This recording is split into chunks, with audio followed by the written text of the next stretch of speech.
Ready. Say hi. Hello, everybody. Hey, what's up, everyone? I'm in Playa del Carmen, Mexico. I'm so excited. I'm sitting here with my friend Susana MacDonald, who's a real estate broker in Playa del Carmen.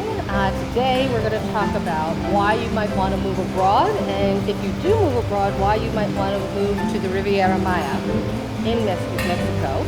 I think as we get a little bit older, we have different criteria. Yes, definitely. Certain things that become a little bit more important to us than, say, when we're 22, right? Absolutely.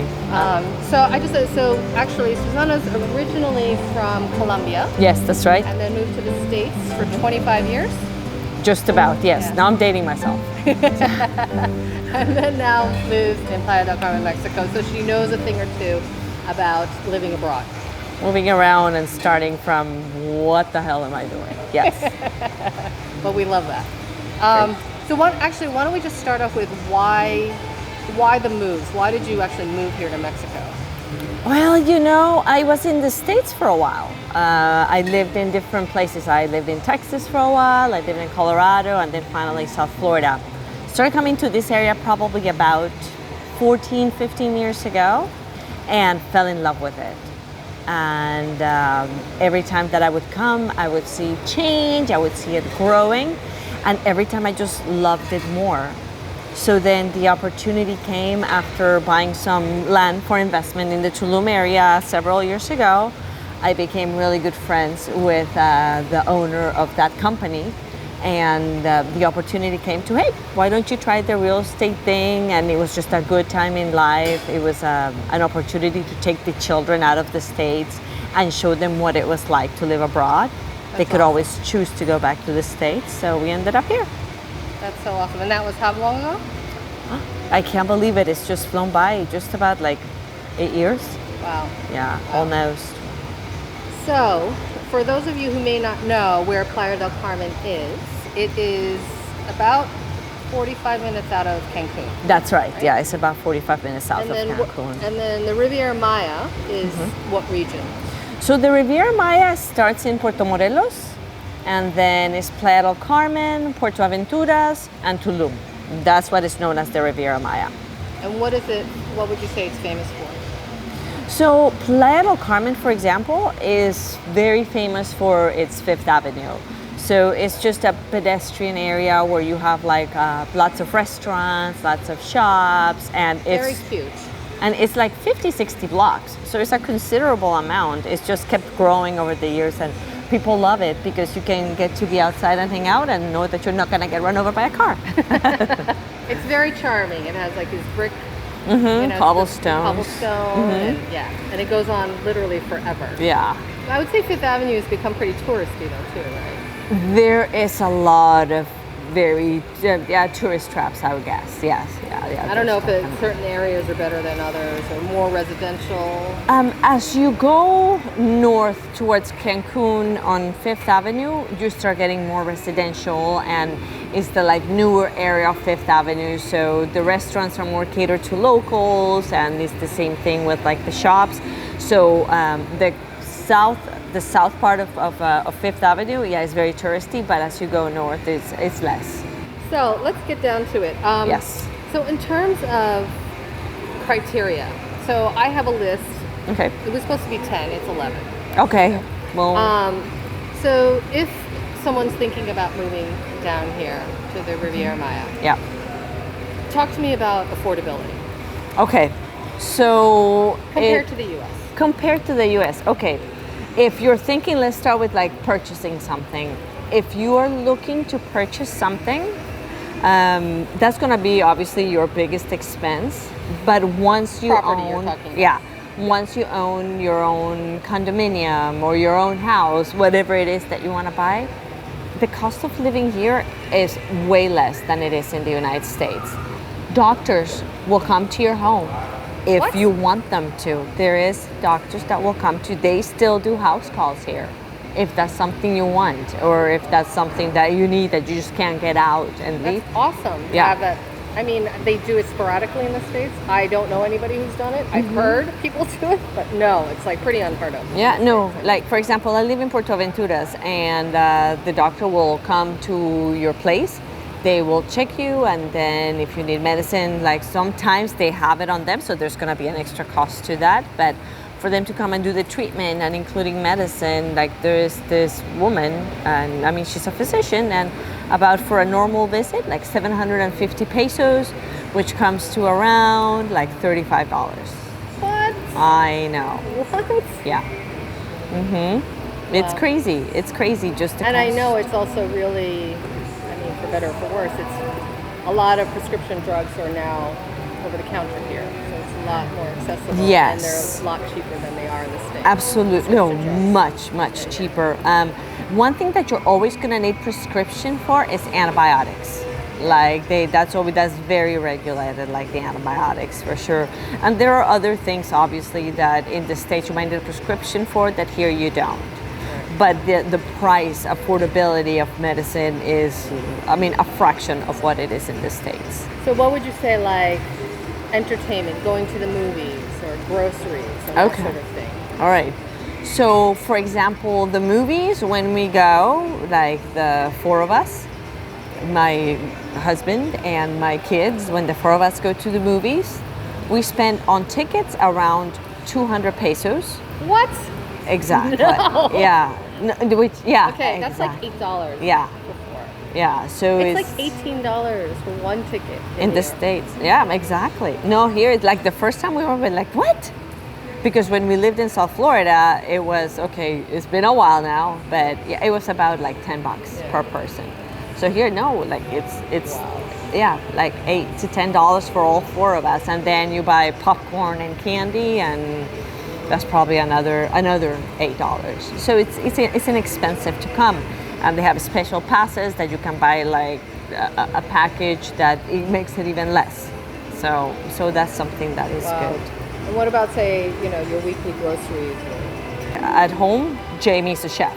So, I mean, we buy everything fresh. We don't really eat any like processed or food out of box or anything that you have to freeze or anything like that. Very, very much so. And I like to cook too. So, and I like to do it from fresh as well. Maybe around $150 to $200, but I mean, I'm talking like a full shop. No, about every like 10, 12 days. So it lasts for a while. I mean, and avocados. Here. Avocados? Oh, that's like, for that reason alone, it's like... I mean, like a bag of like 4 or 5 avocados is like $2. It's so inexpensive here. Like I go to the States and it's like, an avocado costs this much? You forget. Yeah. You totally forget. Yeah. No, that's awesome. In terms of weather, what's weather like here? Okay. The winter months is where most of the people that are coming even to live here, and if it's part of the year, it's when they come, because it's very pleasant. You're talking about like around 75 degrees is where it stays, which is great, and it's sunny. So that's like December, January, February, March. I mean, even into April, it stays pretty good. It starts warming up after April quite a bit. Summer is it's hot, but it's sometimes it's humid. Yes, not so much the heat. Yes, and it's also really good for your joints, and that's something that as you get older is something that you start thinking about, and that's why winter starts becoming such a miserable experience, because everything hurts. But here, because of the humidity and the warm weather, your joints feel better. You have an ability to move more. Right, even if it's hot. Even if it's hot. And if you're here, like seriously, like your body acclimatizes to the heat, your blood thins out, so it's not as thick as when you're in the winter and it just needs to flow slower. Right. So your body when you're does talking adjust. hot, like what temp are you talking about? I mean, it's very similar to what you see in South Florida. Like, I mean, like worse is around like 95 degrees. So you're not in the hundreds. You no, get into the hundreds in New York. No, exactly. Here, you have so many buildings. I know. It's changed the weather. Here in Playa, for the height, there's a height restriction. So buildings are not taller than five flights. Like that's it. They're not higher. And they learned that actually from Cancun. making the mistake of not having the restrictions, and then you have like the towers that are 17, 18, 20 plus floors. Right. And it changes the city. So they didn't want that to happen here, because one thing that is nice is when you have all these buildings, or like this hotels, even like this hotel here, you can go up on the rooftops and be able to see all the rooftops. That's And pretty cool. it's really nice, and you can still see the ocean and get the breeze, because Right. that's a huge difference. Right, that's awesome. And how do you think about the community here?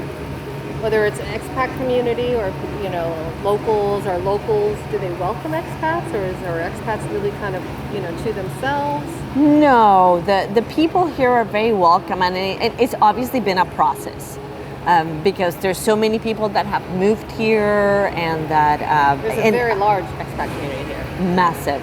Lots of people from the US and Canada mainly. But also it's really cool because it's kind of a melting pot. You also have lots of Italian, French, from Spain, from Argentina, from Germany. That's amazing. And you're starting to get a lot of Chinese tourists coming to this area. Oh, wow. Yeah. Wow. So you're not talking about just retirees or older people. It's like No, a mix of it's ages a and mix. families. Yes, there's families that come here that they want to give their kids the experience of living in Mexico. And sometimes in this area it's almost like a little bit of Mexico light, if I can say that.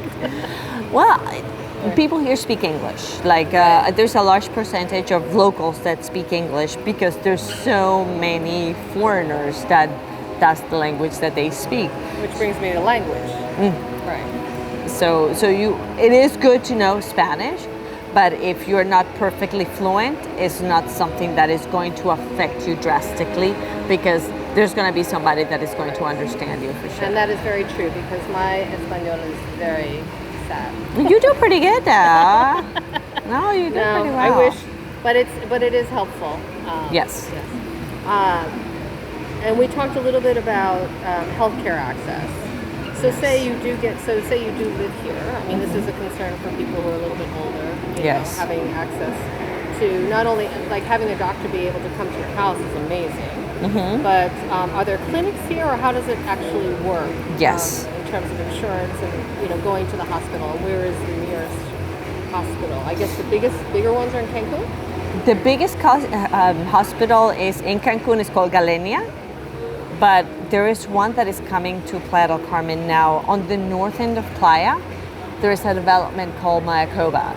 And on the beach side is like a 5-star hotels. There's like Rosewood, Banyan Tree, like really nice hotels.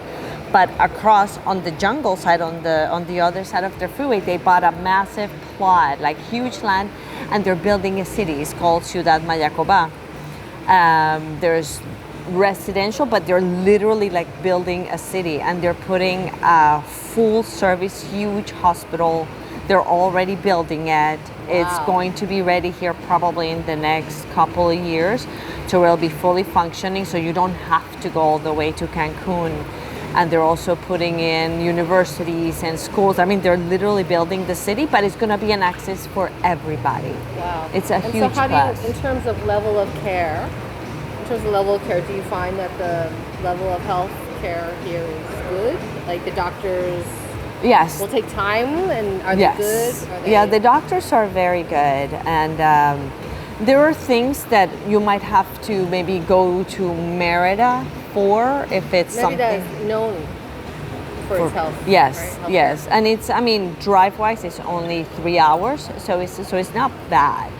But I mean, no, in Cancun, you're able to go and into the hospital, and I have friends that, I have a gentleman I know, he had hip replacement surgery.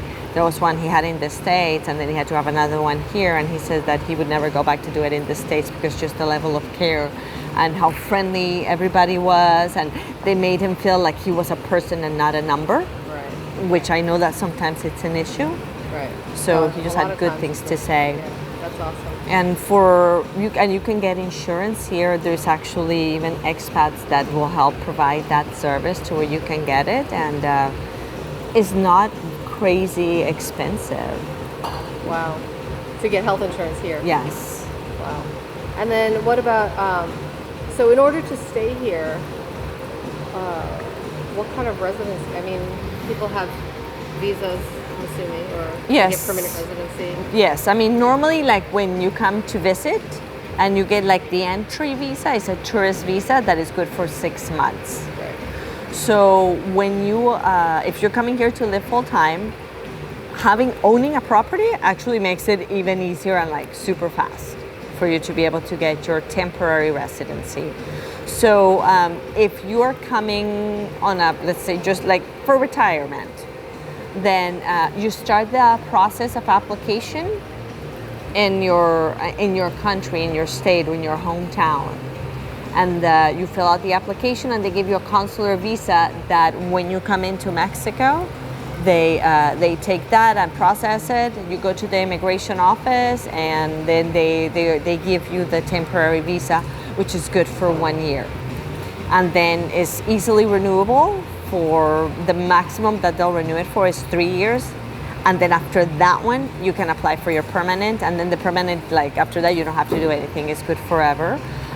There is immigration specialists that can help guide you through the process and take you. I know a couple of them that do a great job. And the process, I guess it's like when you get immigration papers or when you're getting visas and stuff like that anywhere. Because I did it in the States. It's slow. There are things that you wish would move faster and sometimes they don't, but you can definitely get it and it's not a painful process. It's actually quite easy. You just have to be patient. Yes. Like with most government entities. Basically, that's what it boils down to, yeah. Well, so let's talk real estate then. So if you want, renting versus buying. So what do you actually need to be able to rent a place here? Or what do you like, and if you purchase, do you need to buy cash or can you? No, the market here is a cash market. So probably like all the transactions that I have done, like 95 to 99% are cash. If you're planning to, you say, okay, I'm not moving right away, I'm moving in a couple of years, then pre-sale is the way to go because you're gonna get a great price. You can do payments through the stages of construction, so you don't have to give all the money in one go. And you also have like the builder's warranties, and the quality of construction is much better because it's new. What's the builder's warranty? So if they don't finish? No. For example, that you buy the property and then you have like a little crack on the wall or something, then they'll fix it, and those warranties are usually for a year. There are builders that do it for longer, maybe up to 3. Granted, as long as like the building stays with the inspections and do everything to keep that warranty valid for the length of time. But by law, like they have to give a year for sure. So say you want to rent a property. Do you have to put down like a month's deposit and all that security? It's usually like a first and last month. Okay, so standard. Yeah, exactly. But usually sometimes they don't ask for because in the States you have first, last, and security deposit. Normally here they'll do either first or last or first and security deposit, and that's it. Not all 3 of them. And that's also, in Mexico it's crazy because like they like to negotiate for everything. Like literally for everything. Because sometimes you could even negotiate if it's the owner, like, okay, I'll give you like first month's rent and like half a deposit or something if need be, or I'll pay Everything is negotiable. Everything is negotiable, yeah. And the crazy thing is, and what's funny is that people that are living here, expats and stuff, like you end up adopting that. What do you mean? You end up becoming like, okay, I'll negotiate. Yeah, to where you might have not before. Now it's like, oh, it's okay, no, we can negotiate. It's funny. Oh, interesting. So, let's say a 2-bedroom condo. What are we talking in terms of rental price in a good safe area versus like purchasing? What's the kind of range do you see? Okay, so if you want to live ocean front, it's going to cost you. Just like anywhere in the world, it's going to cost you. Well, this area is not known to be cheap. No. You're getting prime real estate. Yes, you see the ocean. It's the Caribbean. It's beautiful. So let's say that you were looking oceanfront and that's just what you wanted to do. I mean, it can go anywhere from $2,000 a month up to $5,000 a month, oceanfront, obviously. If you're willing to compromise, then, you know, if you're like, say, like, and again, it depends on the area and on the building, but if you're like, you know, like 2-3 rows back, then you have like 40,000 pesos, which is the equivalent to about like $1,700 a month. But you can get also, I mean, down to 12,000 pesos, then it becomes like, you know, like $800 a month. So it depends on, like, if you have a budget and you're willing to not be stubborn about the location, you can stay within the budget that it's actually really famous for its gated communities here, right? Which brings me to safety. Yes. So, for example, like, and all the gated communities, and that's like super important, they all have 24-hour security. And I don't mean just the entry to the gate. They have people that are patrolling the streets. They know who comes in. I always feel very safe in Mexico. Like, even, I mean, within the gated community, or not even, you know, like kind of walking around. Yeah, and it is safe here. I mean, I'm not gonna lie and say, oh, nothing happens here, because there are things that happen. That's everywhere in the world. That's just like it is anywhere in the world. But usually, and I will say that it's just when somebody's doing something that maybe you're in the wrong place at the wrong time. Don't be stupid. Exactly. Just like anywhere. Just like anywhere. Right. It's the same thing. But yeah, like within the gated communities, they all have like entrance to the communities. There's security also for the exit, and they also do it even with like the workers going in and out. It's not like anybody can just go in. Like when I'm on tour, like showing people the different areas. I mean, I have to give them an ID for them that they keep at the entrance that I use. Right. In Playa Car, it's sometimes really aggravating because they have 4 different points of entry. Oh. So if I come in through one, like I have to go through that exact same one, even if I'm on the other side of the, you know. Wow. So yeah. So Playa Car is one of the largest gated communities here, right? It's the biggest one. Yes, it's definitely the biggest one right now. Ciudad Mayacoba is gonna be taking over that spot. But Playa Car is just an area that people really, really like to be, because it's not only a gated community, but you are also very close to the ocean, and you're close to all of this, all of 5th Avenue, 10th Avenue, the stores, the banks, everything. So people really like in Playa, they love living in Playa Car. So if you want to purchase, how much are we talking about in terms of like, say, 2-bedroom? A 2-bedroom in Playa, you're looking around $250. That's really where you'd want to be. Obviously, you can go up from that, but at $250 you can get something that looks good. That's great. Yes. So, and I'm assuming you have like maintenance or HOA fees and that sort of thing as well. Yes, you have the okay, so the most expensive part about buying a property in this area, aside from the purchase price, is your closing cost, actually. Oh, interesting. Yeah, closing costs here are between 5 to 8% of the purchase price. So it is higher than it is in the States. However, the maintenance of the property, what you have to pay out afterwards, is extremely low. You have to do your fideicomiso, your trust, because that is the way that a foreigner can buy property here. Right. And that's usually around like $500 a year. And then your property taxes. So it's ridiculous. It's 1/10 of 1%.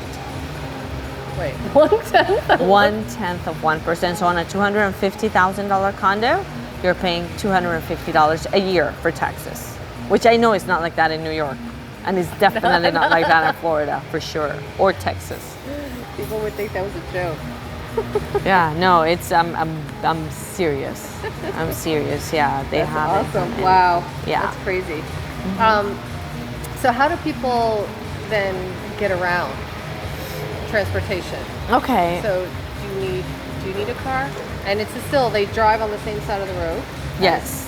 You do in the States? Yes, same side. And I'll stay with the example of Playa del Carmen, since that's what we're talking about. But Playa, if you're living on the beach side, is super easy because Playa is on a grid. So the streets are, it's a straight shot. First of all, super hard to get lost. Start right there. And there is lots of public transportation. There's colectivos, there's taxis, and people love to ride their bikes. Oh, interesting. Yeah, I happen to suck at riding a bike, but no, you see like people just riding their bikes because you don't really need to have a car on your day-to-day if you want to go, say, to Tulum, which is south of Playa for about 45 minutes. I mean, you could rent a car. You could take a colectivo, which is like the little minivans that go up and down the freeway. And that's like super cheap. Probably from Playa to take one to Tulum is like maybe $5. Oh, wow. Yeah, it's very inexpensive. But there's no Uber here, I hear. No, there's no Uber. There's been talks about Uber making it here, but the cabbies have a syndicate. And they have actually managed to stop Uber from coming here yet. But I feel that that's just a matter of time before they're here because you can't just stop progress and growth and the availability, because you can get everything here. Like Amazon comes here now. Wow. Yeah. Wow. You can get Amazon and the stuff arrives. Yeah, I mean, I know it sounds silly. No, I get it. Before it was a concern because it might make it might not, and now no, it's easy. You make your order online and it arrives fast. It doesn't take forever. Wow, that's awesome. I've been here for a week. Okay. Yes, that's Food. right. Food. It's hard. Like every single meal has like been amazing. And Thank goodness. I know. Well, that's thanks to you. But Just knowing where to go. yes, I guess it is knowing where to go. So tell me a little bit about food and restaurants and Okay. So, I mean, really, honestly, living here, for the most part, just stay out of Fifth Avenue. Because that's really where more of like that tourist trap part is. And that's where you're going to find prices like you do in New York, in California, in Florida. It's going to be expensive. And although there are some good places, they're not necessarily going to be the best. And you are going to be paying top dollar for it. So it's not worth it. but I have, oh God, I'll list some of the restaurants Yes. below of some of the places that we went to that were amazing. And you saw that the prices were super accessible. Oh yeah, completely. Yeah. So yeah, when you stay off of Fifth, then you can find all kinds of good stuff and the prices are not crazy. It's nice having the melting pot of people that come here because it's and it's something that has changed actually. Now you get more international flavors and stuff and tasty stuff.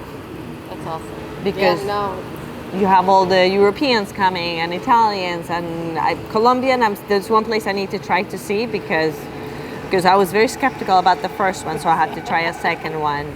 Venezuelan food. There's a lot of Venezuelan food here actually. Oh wow. Yeah, That's awesome. and it's starting to come just because there's a lot of people from Venezuela that have moved here too. Right. So and that's just natural, right? it's just natural. It's just, people like to be here. They like to come here and they think it's it's very pretty and it's much more laid back than anywhere in the United States. Like for me, the crazy thing is that I love to go to the States. It's nice to visit, but you just feel the stress, like just coming on from, or the airport or just in the traffic because traffic can get so crazy.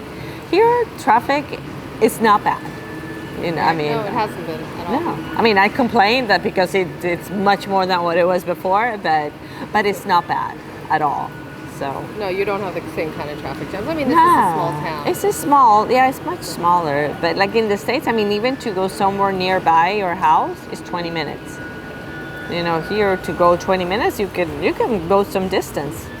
Why move here? What do you think is really the appeal, especially say, you're over 50 and you're really kind of looking for that next phase of your life and you want to do something different and you've dreamed about moving abroad, but you just haven't had the courage or Sure. just haven't had the means or the finances or whatever. What would you say to somebody like that? So this area is great. I think first of all, with the weather, it's awesome, especially for somebody that is older also. it's going to be better for your body. It is. I mean, obviously on the summer months, to make sure you're hydrated and maybe don't be hanging out doing strenuous anything between like noon and 4. Legitimately have your siestas and no one's going to say anything. Exactly. So it's going to be something that's going to be less stress. So that's going to be a good one. Also, it's more affordable.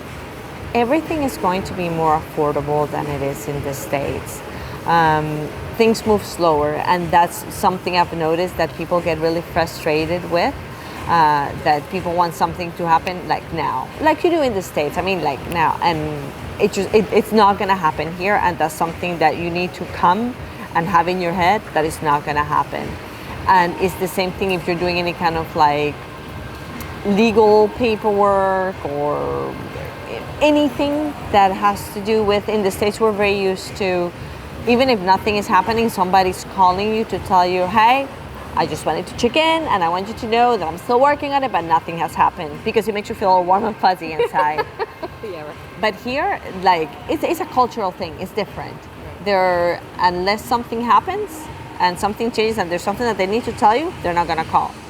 Well, it's good to know, though, actually. Yes, because they're not just ignoring you. Yeah, and it's something that I wanted to mention, because it's been a point of frustration for some of my clients, that it's like, oh my God, nobody's calling me and they're not saying anything. I'm like, well, it's just nothing has happened yet. Right. And I always encourage all my clients is like, keep me in the loop. Like, put me on your email chains, communications, on whatever it is that you need. Because if I'm involved, then I can call them and be like, hey, can you just let me know? And although I explain to everybody, like with somebody that comes from the US, even if nothing's happened, they like to be informed. It's not part of the culture, so they're, oh yeah, of course. But whether they're going to do it or not. That's awesome. Wow. Anything else we should know about moving to Playa? You're going to make a lot of friends. There is, like, what is nice about moving abroad as an expat or coming in from another country is that you're gonna find a lot of kindred spirits that have like that same sense of adventure and like that same sense of wanting to experience something different. So you find that you have a lot in common. And awesome. Yeah, and it just important. So important. Very important. Finding your tribe, finding people that you really can connect with. Yes, and there is like a lot of like on Facebook groups also, like for Playa, for Puerto Aventuras, for Puerto Morelos, and for moms, for yoga, you name it, like there's the groups, and people actually like respond and they get together and they'll do like events. It's like, oh, we're gonna do this this time, whatever, come, and then you show up and a bunch of people come and you get to meet somebody that maybe you wouldn't have thought twice about talking to before. So awesome. When you're retiring, you want to have fun. It just doesn't have to be like to where you're sitting in a room doing nothing. There's so much to do here, like so much. Yeah, that's awesome. Well, if you have any comments that you'd want to give or any questions, go down below and write them down there. Thank you so much. Thank you for having me. I appreciate it. This is so great.